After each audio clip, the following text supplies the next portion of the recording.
Méditation du 31 juillet. Vous entendrez une voix. Vous entendrez derrière vous une voix qui dira « Voici le chemin, suivez-le ». Ésaïe 30, verset 21. Les gens du 21e siècle se vantent d'être autosuffisants, d'avoir la capacité de prendre leurs propres décisions sans que personne ne leur donne de directives, encore moins Dieu. Fait intéressant, le même groupe qui, entraîné par les courants de postmodernisme, est censé être indépendant, prend la plupart de ses décisions sous l'influence et la direction d'un algorithme.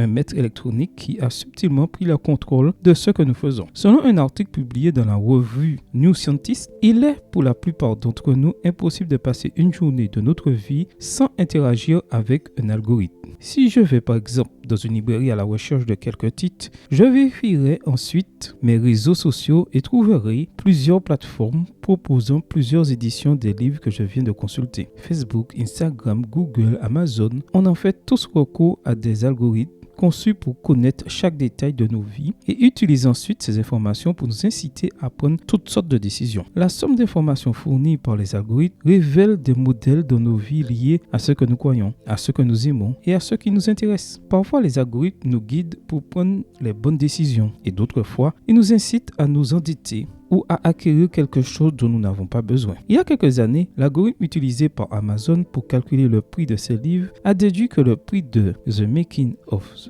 a Fly, la création d'une mouche, était d'un peu plus de 23 millions de dollars. De toute évidence, s'il se fiait à l'algorithme, il ne vendrait pas un seul exemplaire de ce produit. Ce qui est certain, c'est que bien que nous ne puissions pas voir l'algorithme de nos propres yeux, ils sont là, influençant notre vie quotidienne. Si un algorithme peut influencer ce que nous faisons, ne serait-il pas plus avantageux pour nous de laisser à notre créateur le rôle principal lors de la prise de décision? Si nous lui laissons la place de principal moteur de notre existence, même si nous ne le voyons pas, il sera avec nous. Il nous promet qu'à la croisée des chemins, quand nous aurons le plus besoin de lui, nous entendrons sa voix nous dire « Voici le chemin, suivez-le ». Entendons-nous cette voix? Amen. Au revoir et à demain si Dieu veut.